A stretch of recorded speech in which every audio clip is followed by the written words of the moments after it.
Shalom. Bagaimana kabarnya hari ini? Luar biasa karena kita punya Tuhan yang luar biasa.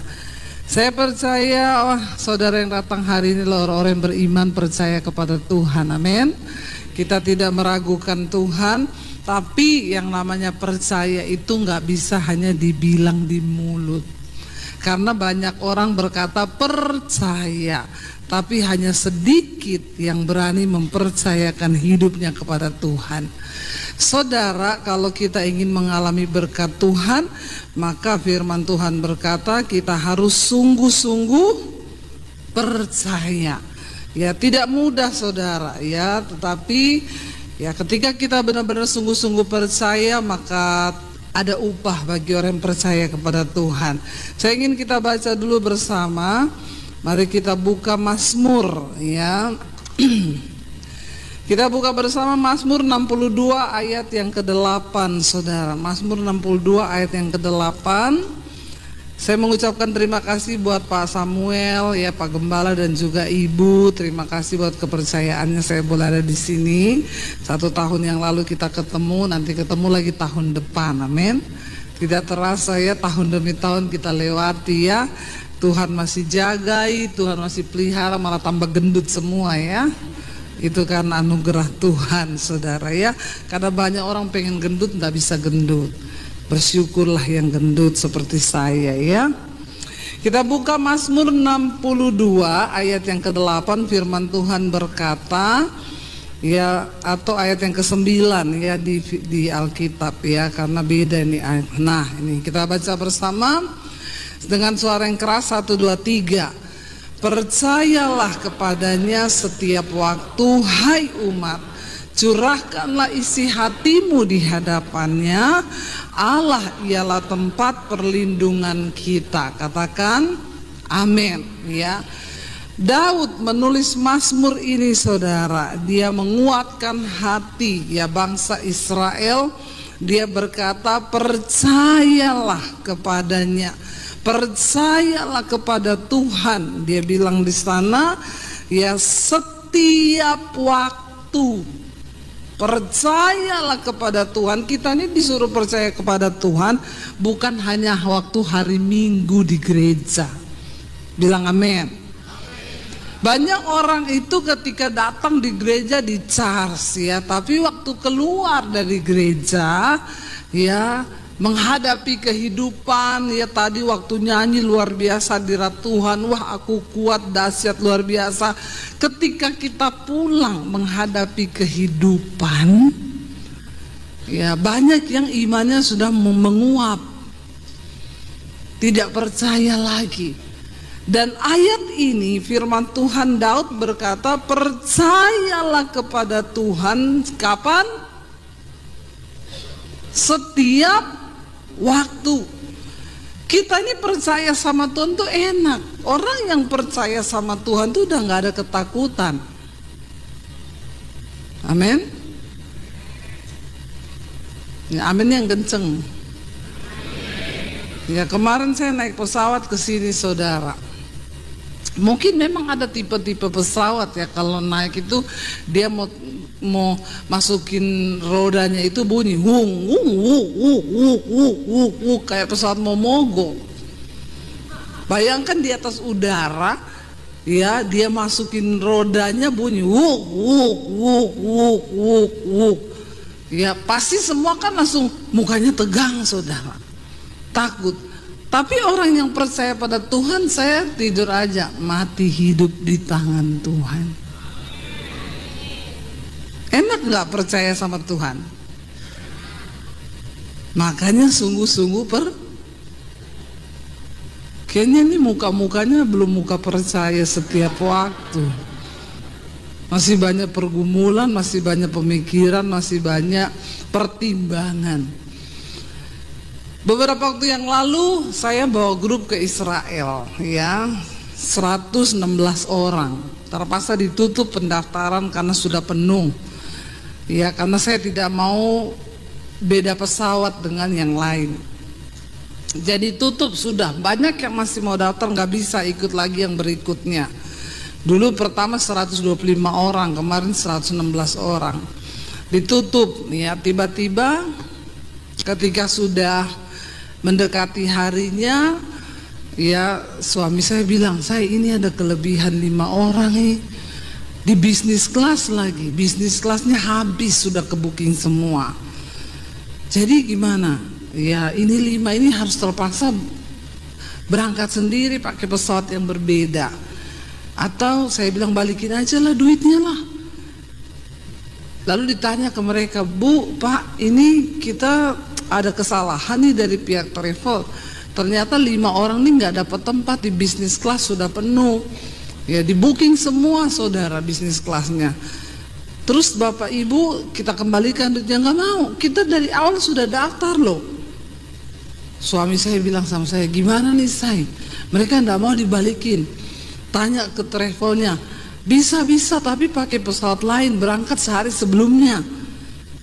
Terus gimana saya? Coba tanya, Bapak Ibu mau nggak berangkat sehari sebelumnya? Ya kita mau berangkat kapan aja mau, yang penting sama Bu Dedi. Saya tuh bilang sama suami saya tuh kan sudah bilang ya, saya nggak mau pisah pesawat sama peserta, sama suami saya. Jadi gimana? Ya udah, ya suami saya bilang, please saya temenilah 5 orang ini ya, please lah, daripada kita kacau semua ini. Kamu mengalah lah, nanti aku bersama dengan yang 100 ya 11 orang, kamu temani yang 5 orang ini. Ya sudah, akhirnya saya mengalah ya. Istri itu harus selalu, nggak ada istri yang jawab suami, mengalah. Kayaknya suaminya penuh dengan curcol ya, sambil liatin istrinya, mengalah. Saya berangkat saudara. Ya saya tuh tidak mengerti. Saya bilang gini, Tuhan, semua yang terjadi itu pasti ada maksud Tuhan. Kenapa saya Tuhan suruh berangkat duluan? Saya masih marah loh, sampai sehari sudah mau berangkat aja, besok saya tuh muka saya cemberut. Suami saya bilang, say, ndak apa-apa lah berangkat duluan. Saya bilang, saya tuh ndak mau pisah sama kamu.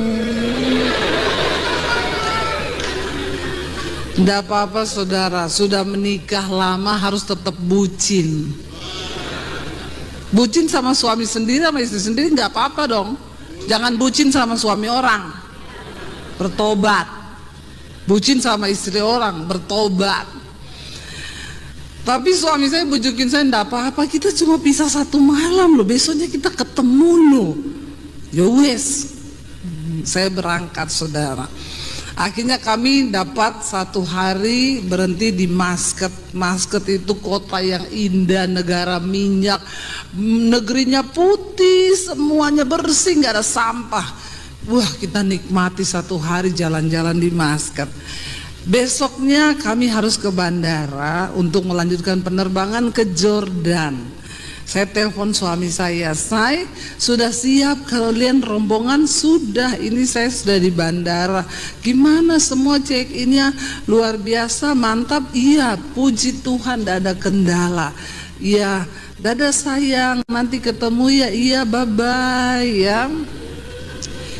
Biasa aja. Suami saya itu terbang dari Jakarta menuju ke Muscat, itu 8,5 jam perjalanannya. Saya hanya 3 jam dari Muscat ke Jordan, 3,5 jam. Jadi ketika saya landing, saya sudah gini, ya ini nggak bisa WA-WA-an sama suami karena dia lagi di pesawat, saya harus menunggu. Waktu saya landing, tiba-tiba HP saya bunyi, ting, suami saya gini, kita nggak jadi terbang. Terus saya bilang, hah, kenapa? Jadi ceritanya begini, ya waktu itu semua penumpang sudah naik ke pesawat, orang saya di pesawat, mereka sudah di pesawat. Tiba-tiba ada 1 peserta saya muntah-muntah, pusing, mual, muntah-muntah, keringat dingin, sesak napas. Akhirnya pesawat itu tadinya udah mundur, karena dilaporinlah ke pramugari ada satu penumpang yang sakit, tolong please, pesawatnya nggak jadi. ya, pesawatnya nggak jadi mundur. Akhirnya diurusilah ibu ini, ya Bu, gimana dipindah ke bisnis. Yang peserta satu, ibu belum mundur dulu ya ke belakang biar dikasih yang sakit, siapa tahu dia cepat sembuh. Kursinya ditidurin, dikipas-kipas, di apa, makin sesak napas. Akhirnya pilotnya datang, ini gimana ya, kita nih harus berangkat. Suaminya bilang, ya saya juga maunya berangkat Pak, tapi kasih saya kesempatan, tunggu suami istri saya sembuh. Ya udah, kita kasih kesempatan 10 menit. Ditunggu, enggak sembuh-sembuh juga. Orang sudah mulai pada resah dan gelisah. Ya semua tentunya sudah melirik ke ibu itu. Lagian ngapain sih pakai acara sakit-sakit ya biasa kan, apalagi orang Indonesia toh. Ya, orang Balikpapan sih tidak beda. Jangan seneng dulu. Akhirnya ya udah, ibu itu kasihan, suaminya juga kasihan, terintimidasi melihat wajah-wajah orang ini, marah-marah semua, sakit. Akhirnya pilotnya datang lagi, Pak nggak bisa ya, Bapak harus turun. Dia bilang, nggak bisa Pak, saya ini niat mau ke tanah perjanjian. 3 orang kalau turun hilang 150 juta. Lalu akhirnya sudah berunding, pilotnya bilang, ya udah kita tunggu ya, kalau juga tidak sembuh. Udah hampir 30 menitan saudara ditunggu. Itu kan dia bilang, kita nggak bisa parkir lama-lama ya, ini pesawat, ini bukan bus. Kita ini bayar denda apa segala macam, ini semua bisa tertunda gara-gara ini. Ya udah, karena dia sudah malu, suaminya bilang, ya sudahlah, daripada kita jadi batu sandungan dan melihat tatapan semua orang yang. Lalu suaminya bilang, ya sudah, kita turun yuk. Ya udah, pintu dibuka saudara, turunlah. Dia mau turun. Waktu udah mau turun, dia mau berdiri, tiba-tiba dia bilang kayak sakit itu diangkat. Hilang semua sakitnya itu, datang waktu masuk pesawat, hilang waktu dia mau turun. Tiba-tiba mau turun, dia bilang sama suaminya, saya enggak sakit Pak, udah sembuh saya. Enggak mungkin loh, kamu tadi udah mau mati. Bener, saya udah sembuh, hilang, nggak tahu kemana sakit itu. Lalu ditanya, ibu yakin? Kalau ibu pilih dari angka 1 sampai angka sekian berapa? Ya saya di angka 8 lah. Yaudah, berarti bisa terbang, bisa. Yaudah, aman. Pintu tutup, berarti tutup, berangkat ya. Iya. Waktu pintu ditutup, pesawat mau mundur, tiba-tiba pesawatnya mogok. Mati mesin, mati lampu, mati semuanya. Dihidupin, nggak bisa hidup. Akhirnya diputuskan, pilot menyatakan bahwa pesawatnya mengalami sistem error dan semua penumpang harus turun. Waktu diumumin gitu, mereka baru gini, untung ibu sakit ya Bu. Astaga ibu, kalau ibu ndak sakit 30 menit Bu, kita itu sudah take off Bu, di laut. Kita sekarang ini sudah di laut. Makanya jadi orang jangan sok tahu, sok pinter. Itu bedanya manusia sama Tuhan. Tuhan maha tahu, manusia sok. Itu saudara yang tadinya marah-marah, kenapa sih gini, sekarang langsung, aduh ibu, untung lo sakit lo 30 menit saudara.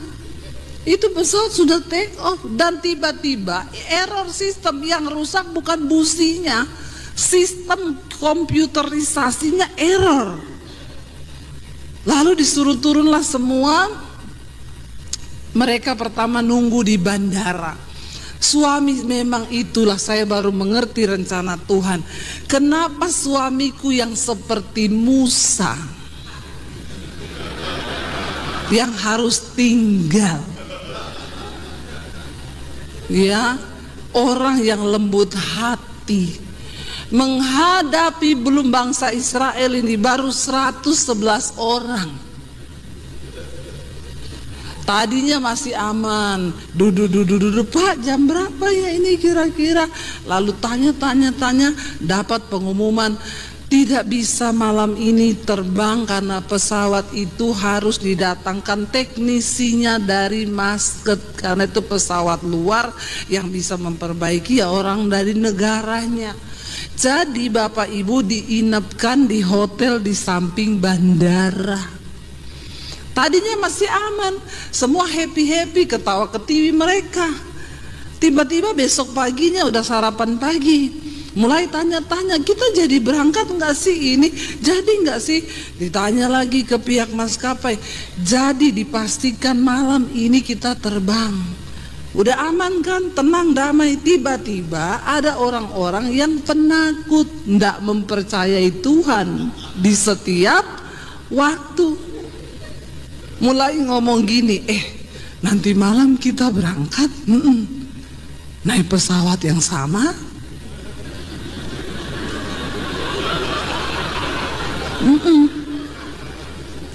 Berarti kan ini pesawat baru diperbaiki, kan error sistemnya.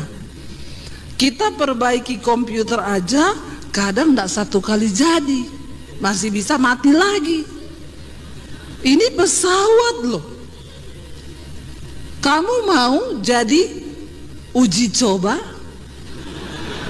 Berangkat pakai pesawat rusak? Yang tadinya orang-orang ini nggak ada yang takut, happy. Saudara lihat nih ya. Lihat ya, cara kerja iblis itu masuk lewat pendengaran. Apa yang engkau dengar, ya itu bisa mempengaruhi imanmu. Makanya dengar kata firman, lalu mulai saling mempengaruhi. Oh iya, loh, pesawat rusak. 10 pengintai berkata, itu negeri memang susu dan madunya luar biasa, tapi orangnya raksasa. Kamu mau masuk, antar nyawa, mati, binasa.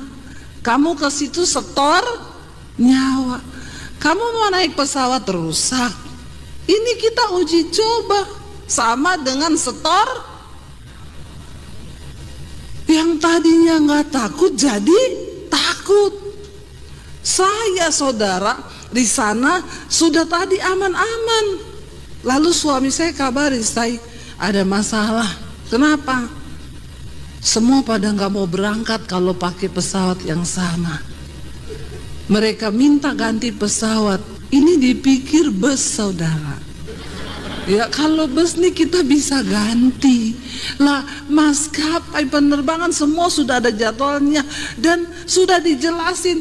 Kalau dari pihak bandara sudah mengizinkan dia terbang, berarti kan sudah sesuai.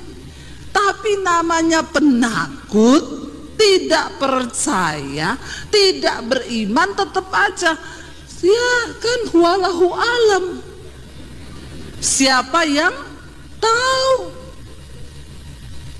Lalu saling mempengaruhi. Saya saudara di sana, saya sudah berada di aman, tapi tetap tidak aman.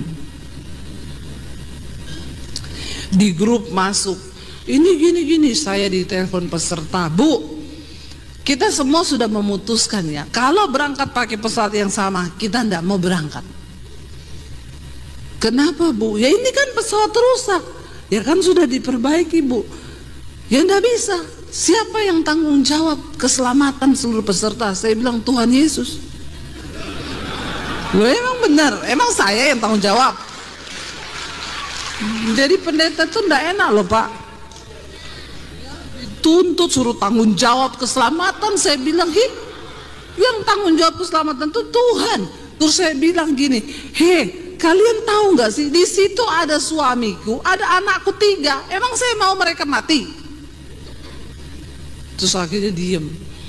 Ada lagi yang WA, Bu tolong ya, Ibu harus berpihak kepada peserta.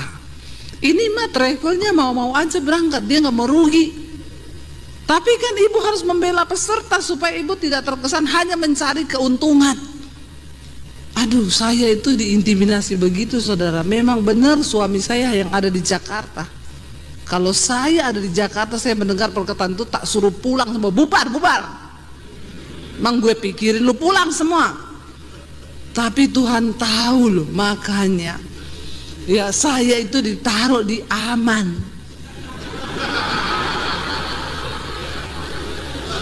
Karena kan ibu-ibu itu lebih cepat ini kan.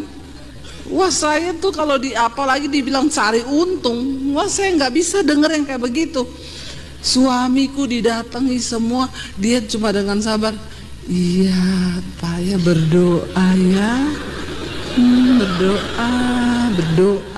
Berdoa. Wong Solo soalnya. Beda sama Sulawesi.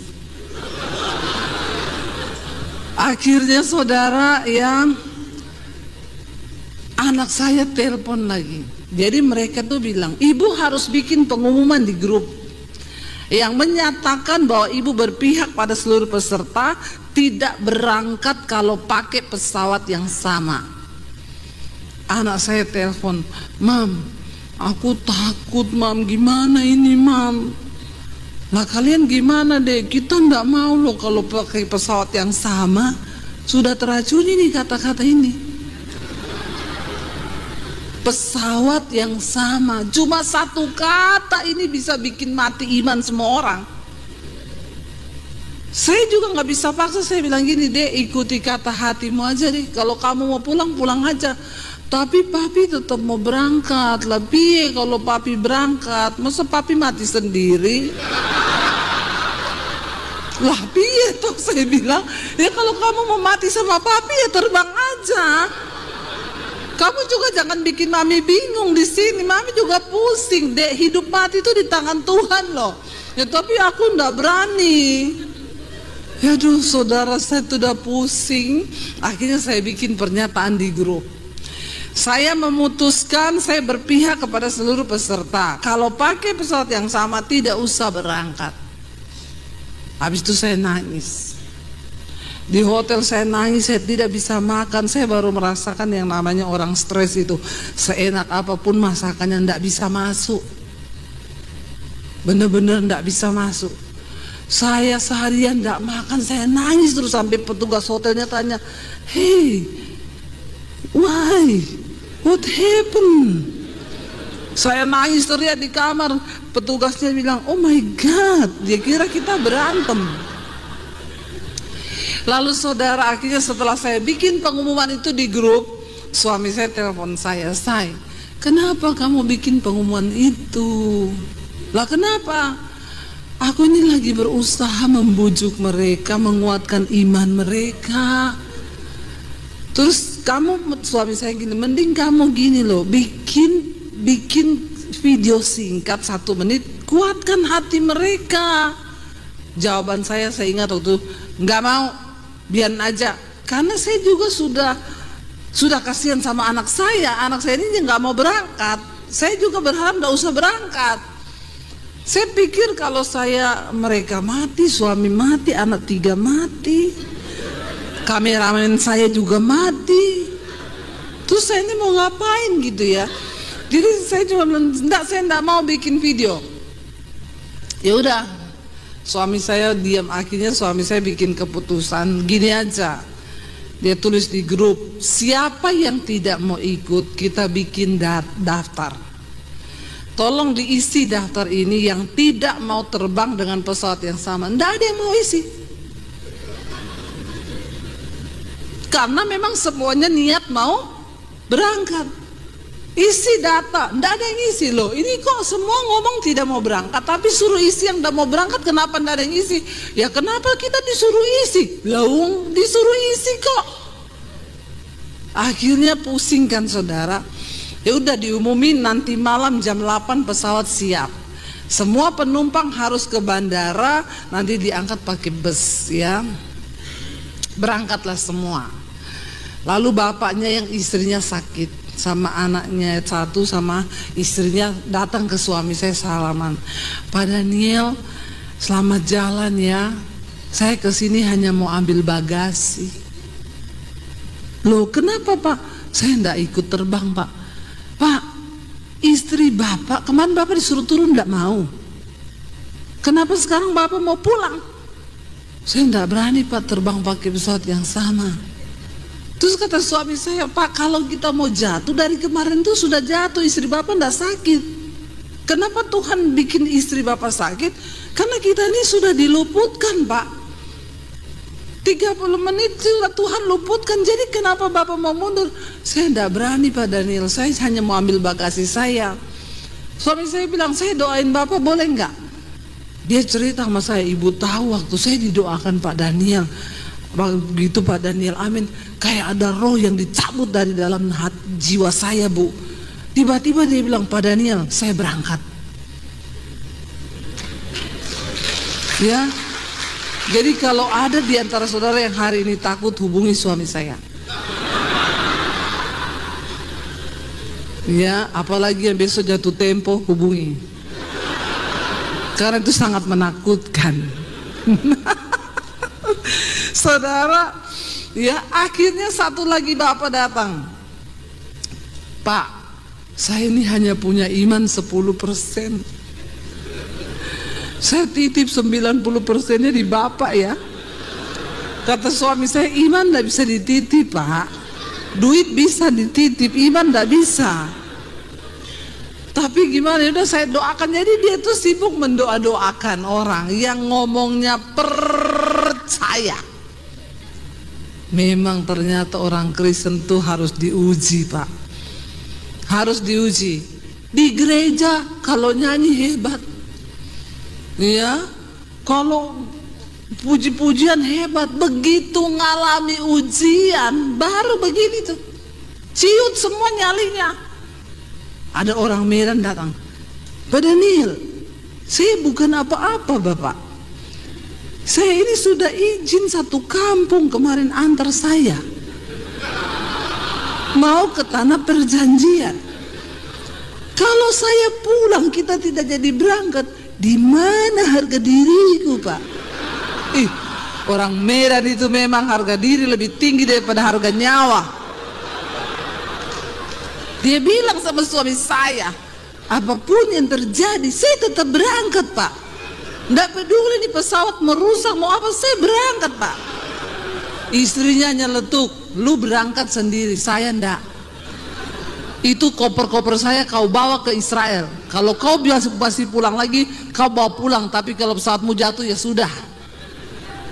Tapi akhirnya istrinya mau. Yang sebagian telepon anaknya, Nak, Papa, jangan kau kasih piano yang menyedihkan gitu.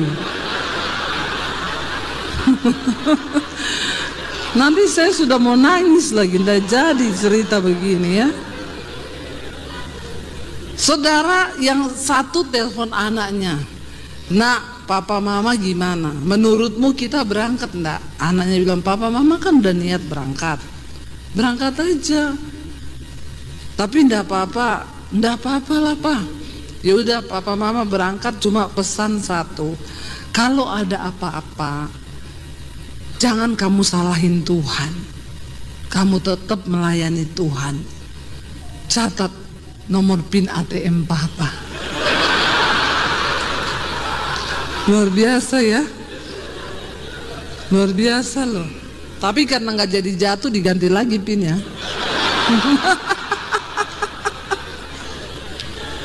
Diganti. Saudara, ya, pokoknya semua itu udah telepon. Tapi kan banyak ibu-ibu yang suaminya nggak ikut tuh, ya. Ibu-ibu itu telepon suaminya, nggak ada satupun suami yang keberatan loh. Saya tuh heran, ini bapak-bapak memang beriman atau sangat merelakan istrinya ya.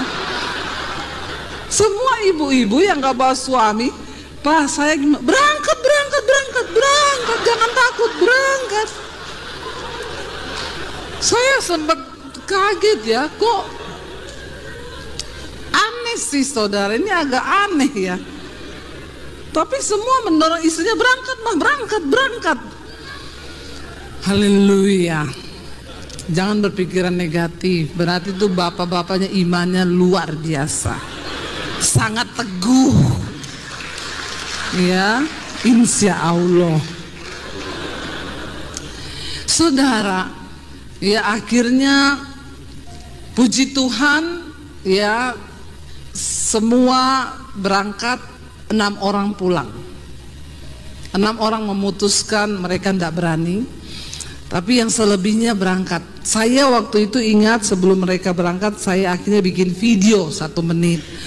Saya sambil menangis karena memang saya lagi nangis di meja makan. Saya tidak makan, saya bilang, saudara, saya ini sudah di Aman, saudara. Saya tunggu saudara di sini. Kita semua akan rindu ke tanah perjanjian. Ingat saudara, kalau belum waktunya mati, tidak bakal mati. Tapi kalau sudah waktunya, biar saudara dikepleset di toilet bandara, saudara mati. Percaya saja sama Tuhan. Benar, ya. Jadi beberapa orang jadi kuat. Iya juga ya, kan benar Bu Debbie ngomong kalau belum waktunya mati, tidak mati. Ada lagi yang bilang gini, berangkat aja. Di pesawat itu ada suaminya Bu Debbie, ada anaknya 3. Mereka ini lagi dipakai Tuhan, tidak mungkin mati. Ada orang titip iman begitu ya saudara. Akhirnya berangkat saudara. Waktu berangkat itu ada satu peserta, bapak-bapak, dia bilang, saya ini paling takut naik pesawat ibu. Kok yo dapat pesawat rusak loh. Saya bilang, apa yang kau takutkan itu akan menimpamu, kata firman Tuhan. Makanya kau jangan takut. Ya, kau takuti itu terjadi. Dia bilang waktu sudah naik semua, pesawatnya diuji coba. Di starter dimatiin, gitu, dimatiin lagi, Saudara bisa bayangkan itu, ini penerbangan 8,5 jam. Pesawat diuji coba, Saya mau tanya, kalau saudara ikut berangkat apa kagak? Tanya nih jemaat, bukan bapak, bukan Pak Samuel, jemaat yang ada di sini. Saudara berangkat atau pulang? Jujur imanmu ya. Jujur sekali loh, pulang loh Pak, pulang mereka Pak. Berarti Bapak Samuel harus doa dan puasa nih. Jemaatnya pulang semua. Ya. Bapak itu bilang gini, Bu, waktu diuji coba pesawatnya di starter dimatiin, saya Bu udah takut banget. Saya lihat jendela pesawat itu, kalau ada yang kebuka saya mau lompat Bu. Bener Bu, saya masih ada kesempatan turun, tapi ini pintu sudah ditutup. Lalu di saat dia lagi ketakutan, istrinya pegang tangannya bilang gini, Pak, kalau kamu mau pengakuan dosa, ini waktu yang tepat.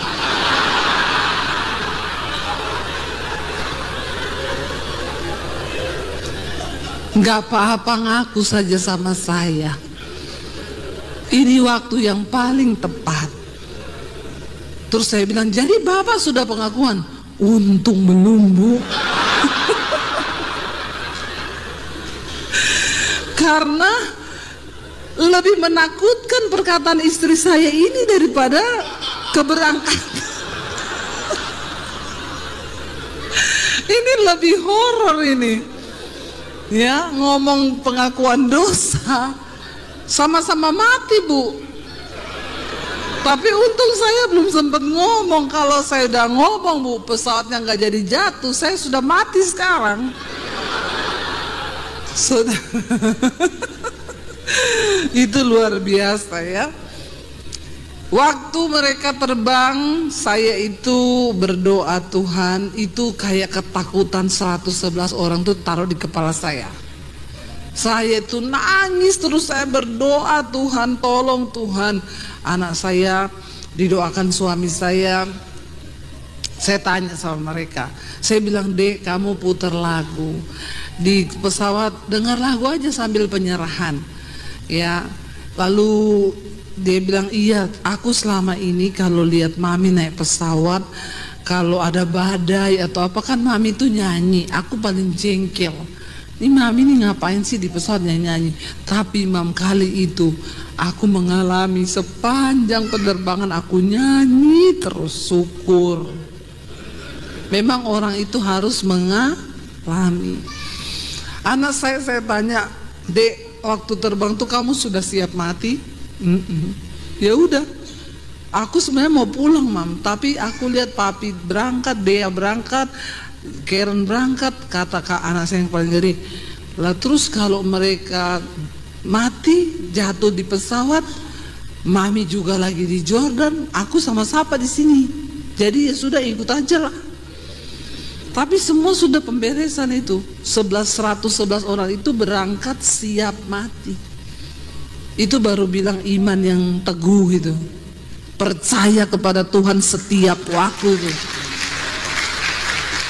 Saya nangis terus saudara sampai jam 2 malam saya ke toilet. Saya nggak bisa tidur 1 malam. Karena waktu suami saya bilang, "Say, kita sudah mau terbang, doakan."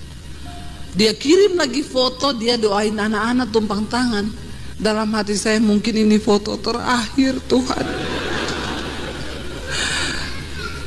Tapi apapun yang terjadi, aku mau tetap melayani Tuhan. Ya, sampai ada suara yang tanya gini, kalau suamimu mati, anakmu mati, kamu mau tetap melayani Tuhan nggak? Saya bilang mau. Saya paling di sekolah Alkitab saya yang di Bandungan, di bawah gunung, saya pergi menyendiri di sana. Lalu saudara, jam 2 malam saya ke toilet, saya lihat muka saya di cermin di hotel. Saya bilang, Tuhan, kenapa ini semua terjadi?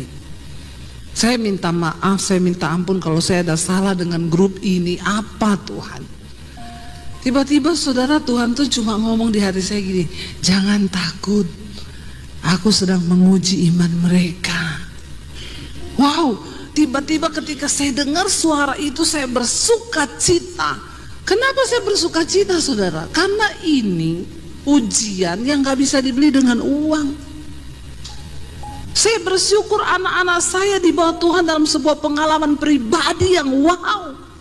Engkau mau punya uang berapapun, engkau gak akan pernah bisa beli pengalaman pribadi dengan Tuhan. Di mana mereka sampai di satu titik penyerahan jiwa, roh dan tubuh mereka kepada Tuhan itu sungguh-sungguh. Apa yang paling menakutkan dari manusia di dunia ini selain kematian? Kamu dikejar debt collector, kamu masih bisa tertawa, masih bisa lari, tapi belum mati. Tapi kalau kita berhadapan dengan kematian di depan mata, itu sangat menakutkan. Dan waktu tadinya saya nggak berani buka IG, nggak berani buka media sosial ketika suami saya bilang, "Say, kita udah mau take off." Saya matiin handphone saya takut buka IG, tiba-tiba gini, pesawat dengan nomor penerbangan ini hilang kontak di atas laut ini. Waduh. Tapi ketika saya mendengar suara Tuhan seperti itu, iman saya bangkit. Saya bilang, "Yes Tuhan, terima kasih. Aku mengerti nggak akan ada apa-apa, Tuhan pasti melindungi." Waktu mau terbang suami saya cuma bilang gini, "Say, tapi ada masalah kedua, doakan lagi." Kan kita sudah kepotong 1 hari, itu berarti di Jakarta 1 hari 1 malam nggak terbang. Jadwal tur kan semua sudah diatur. Iya. Itu suami saya bilang gini, "Say, kamu doa lagi ya, kita sampai di Muscat sudah tidak ada penerbangan." Karena semua jadwal berubah.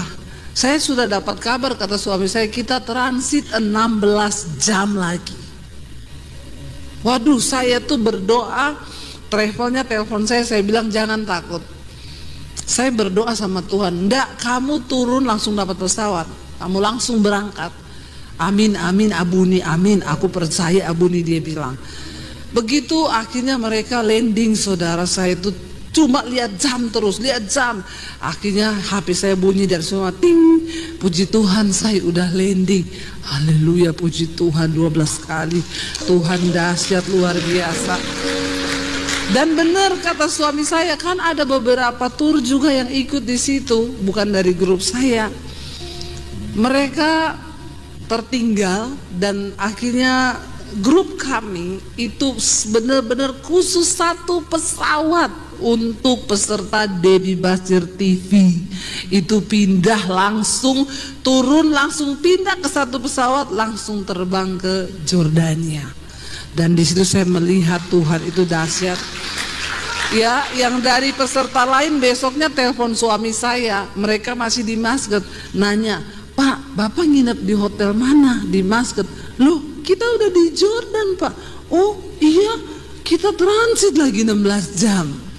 Saudara, banyak orang berkata percaya kepada Tuhan, tetapi ayat ini berkata setiap waktu kita harus belajar mempercayakan hidup kita kepada Tuhan.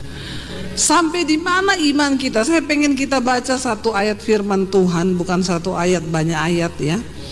1 Samuel pasal 23. Saudara, bagaimana ya ketika Daud ya mengalami sebuah persoalan. Kita baca 1 Samuel 23 ayat yang pertama, mulai Daud di Kehila, judul perikopnya.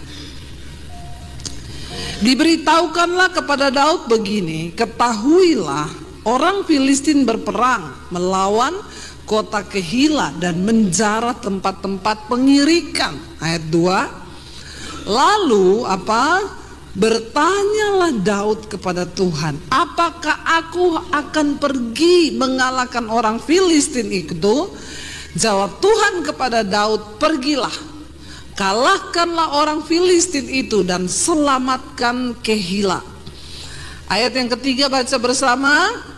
"Tetapi orang-orang Daud berkata kepadanya, ingatlah, sedangkan di sini di Yehuda kita sudah dalam ketakutan. Apalagi kalau kita pergi ke Kehila melawan barisan perang orang Filistin." Saudara, di depan mata ini ada tantangan. Dikatakan, diberitahukan kepada Daud bahwa orang Filistin berperang melawan kota Kehila dan menjarah tempat-tempat pengirikan. Lalu Daud itu datang kepada Tuhan. Dia bertanya, "Tuhan, apa yang harus aku lakukan? Apakah aku harus pergi untuk mengalahkan berperang melawan orang Filistin?" Ya, dan Tuhan menjawab Daud, "Pergilah, kalahkanlah orang Filistin itu dan selamatkanlah Kehila." Siapa yang menjawab Daud? Tuhan. Karena Daud mencari Tuhan. Daud datang kepada Tuhan, bertanya kepada Tuhan, dan Tuhan menjawab dia. Tuhan bilang, "Pergi, kamu harus pergi untuk mengalahkan mereka." Ayat yang ketiga bisa dikatakan, tetapi orang-orang Daud ini adalah orang-orang yang akan membela Daud, yang akan menyertai Daud untuk berperang. Mereka ngomong apa sama Daud? "Sedangkan di sini di Yehuda saja kita ini sudah dalam ketakutan. Apalagi kalau kita pergi berperang ke Kehila melawan barisan orang-orang Filistin." Kenapa mereka berkata kita ini sedang dalam ketakutan? Saudara, ketakutan itu adalah roh yang sangat membunuh iman. Orang tidak bisa berperang ketika mereka takut. Makanya Alkitab berkata, jangan takut, jangan takut, jangan takut. Tetapi pada praktek di dalam kehidupan kita sehari-hari, berapa kali kita ini sering terus dikejar oleh roh ketakutan. Takut miskin, takut masa depan, takut sakit. Baru saja migran udah gini, aduh tumor otak. Ya enggak? Ya, banyak orang-orang begitu. Ya, baru sakit ini, aduh kanker. Sesuatu yang tidak terjadi, ya kita takuti, dan sesuatu yang tidak terjadi itu kalau engkau takuti terus-menerus itu sama dengan engkau imani, makanya itu akan terjadi. Mari kita belajar saudara. Ketika orang-orang Daud yang adalah tentara-tentaranya, orang-orang yang harus mendukung dia dalam perang, berkata, jangan pergi, kita ini saja sudah dalam ketakutan, bagaimana kita bisa berperang kalau kita sendiri dalam keadaan takut. Ayat yang keempat, Daud tidak menghiraukan perkataan manusia. Ayat 4 berkata, lalu apa? Bertanyalah pulalah Daud kepada Tuhan. Waktu dia mendengar apa kata manusia, dia datang lagi kepada Tuhan. Karena dia tahu Tuhan yang sudah menyuruh dia untuk pergi. Bertanyalah pula dia kepada Tuhan, ya. Dia datang lagi, maka Tuhan menjawab dia firman-Nya apa? Bersiaplah, pergilah ke Kehila, sebab aku akan menyerahkan orang Filistin itu ke dalam tanganmu. Saudara bisa membayangkan bagaimana perasaan Daud? Dia mendengar suara Tuhan suruh dia pergi, tapi dia mendengar orang-orang di sekelilingnya yang melemahkan imannya dan berkata, kita ini sudah takut, nggak mungkin lu menang. Karena kita semua dalam ketakutan, nggak ada kekuatan. Orang yang takut pasti lemah. Orang yang takut tidak mungkin bisa berjuang. Orang yang takut tidak akan mungkin bisa meraih kemenangan. Tapi Daud lebih mempercayai kata firman Tuhan. Saudara, hari ini apa yang kau percayai? Makanya Daud bisa berkata, percayalah kepada Tuhan setiap waktu.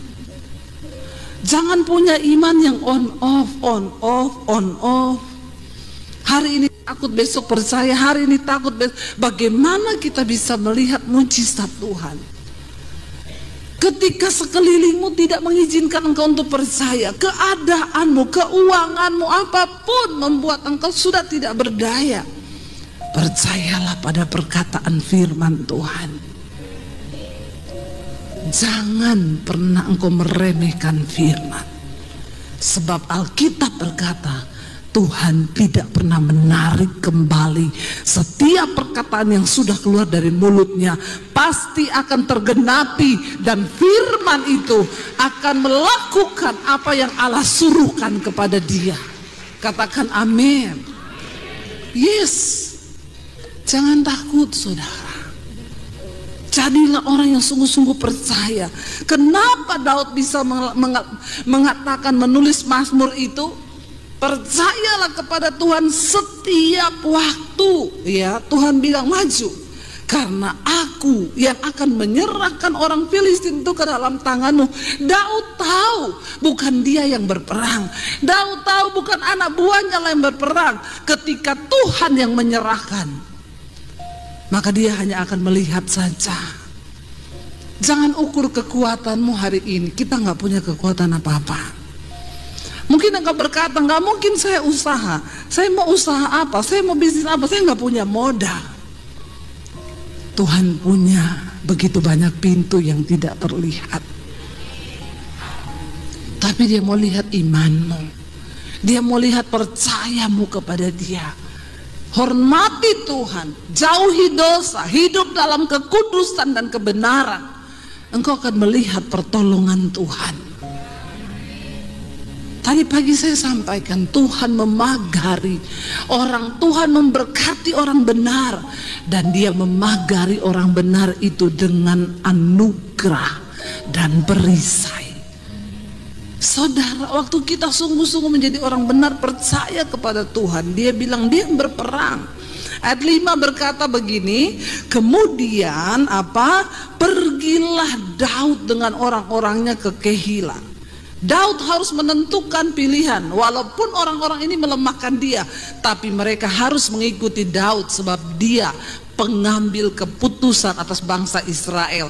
Dikatakan di sana, lalu pergilah dia dengan orang-orangnya ke Kehila. Ia berperang melawan orang Filistin itu. Dihalaunya ternak mereka, ditimbulkannya lah kekalahan besar di antara mereka. Demikianlah Daud menyelamatkan penduduk Kehila. Ketika Abiatar bin Ahimelek melarikan diri kepada Daud ke Kehila, ia turun dengan membawa efod di tangannya. Kepada Saul diberitahukan bahwa Daud telah masuk ke Kehila. Lalu berkatalah Saul, Allah telah menyerahkan dia ke dalam tanganku, sebab dengan masuk ke dalam kota yang berpintu dan berpalang, ia telah mengurung dirinya. Saudara, Daud saat itu sedang dalam pelarian dari kejaran Saul. Makanya orang-orangnya bilang kita ini sudah dalam ketakutan. Ketika Daud masuk ke Kehila, bagi Saul itu sebuah perangkap. Saul bilang, mati kau. Dengan engkau masuk ke Kehila, itu artinya Allah sudah menyerahkan Daud ke dalam tanganku. Sebab dengan masuk ke kota itu yang berpintu dan berpalang, ia telah mengurung dirinya. Satu resiko yang sangat besar bagi Daud untuk mengambil sebuah keputusan. Tapi Daud belajar mempercayai kata firman Tuhan. Apapun itu di depanmu, saudara. Dikatakan di sana ayat 8. Maka Saul memanggil seluruh rakyat pergi berperang ke Kehila dan mengepung Daud dengan orang-orangnya. Ketika diketahui Daud, ayat 9, ya, ketika diketahui Daud bahwa Saul berniat jahat terhadap dia, berkatalah ia kepada Imam Abiatar, bawalah efod itu kemari. Ya, berkatalah Daud, Tuhan Allah Israel, hamba-Mu ini telah mendengar kabar pasti bahwa Saul berikhtiar untuk datang ke Kehila dan memusnahkan kota ini. Oleh karena akan ku diserahkan oleh warga-warga kota Kehila itu ke aku ke dalam tangannya. Akan datangkah Saul seperti yang telah didengar oleh hamba-Mu ini? Tuhan Allah Israel, beritahukanlah kiranya kepada hamba-Mu ini. Jawab Tuhan, ia akan datang. Daud tanya, apakah Saul akan datang? Tuhan bilang, iya, dia akan datang. Ngeri nggak, saudara? Kematian di depan mata Daud. Karena Tuhan bilang, iya, Saul pasti akan datang. Saul sedang memburu Daud untuk membunuh. Kemudian bertanyalah Daud, akan diserahkankah oleh warga-warga kota Kehila itukah aku dengan orang-orangku ini ke dalam tangan Saul? Firman Tuhan apa? Akan mereka serahkan. Tambah takut lagi enggak? Ini yang ngomong Tuhan loh. Ya, Saul akan datang. Iya, dan engkau akan diserahkan.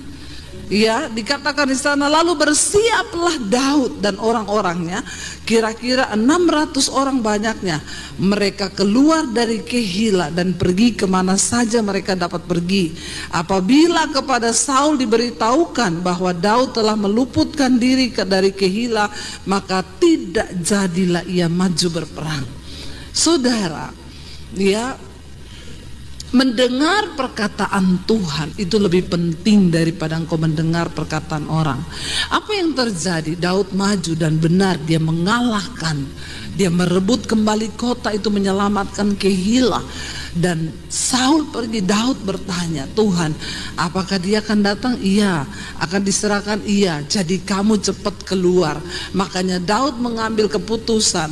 Saudara, ketika engkau sungguh-sungguh mempercayai Tuhan, Dia Tuhan yang akan menuntun langkah-langkah hidupmu. Dia akan menjadi perisai bagimu. Dia Tuhan yang tidak akan pernah meninggalkan orang-orang yang sungguh-sungguh belajar percaya dan setia kepadanya. Karena itu Daud tulis di Mazmur 62 ayat 9 tadi. Coba kita balik ke sana, kita baca sekali lagi. Mazmur 62 ayat 9. Percayalah kepadanya setiap waktu, hai umat. Curahkanlah isi hatimu di hadapannya. Allah ialah tempat perlindungan kita. Ketika engkau takut, apa yang harus engkau katakan? Curahkan isi hatimu kepada Tuhan. Daud belajar mencurahkan isi hatinya kepada Tuhan. Jangan curhat kepada manusia. Jangan curhat ke tetanggamu, jangan curhat ke sahabatmu, curhat di kaki Tuhan. Katakan amin. Duduk di kaki Tuhan, cari wajah Tuhan. Jangan kau malas mencari wajah Tuhan. Orang-orang yang mencari wajah Tuhan, mereka akan bertemu dengan kemuliaannya. Tuhan adalah Tuhan yang kita sembah, Tuhan yang besar. Kita bangkit berdiri bersama Bapak Ibu. Mari kita tutup mata dalam hadirat Tuhan. Apa ketakutanmu hari ini? Tuhan tahu. Namun seringkali Dia akan mengizinkan engkau melewati badai. Seringkali Tuhan akan mengizinkan ada hal-hal di depanmu yang rasanya mustahil. Jadikan itu sebagai sebuah kesempatan engkau membuktikan kemurnian imanmu di hadapan Tuhan. Jangan takut, jangan takut. Dengar perkataan Tuhan saja. Jangan dengarkan manusia yang seringkali melemahkan, yang berkata, jangan, kita sedang ada dalam ketakutan. Kemenangan pertempuran dimenangkan bukan oleh mereka yang kuat, tapi oleh mereka yang disertai Tuhan. Hari ini katakan, Tuhan, sertai hidupku Bapa. Pagari kami dengan anugerah-Mu, dan ajar kami mempercayai Tuhan di setiap waktu, sekalipun berat. Tuhan, hari ada ketakutan dalam hati kami.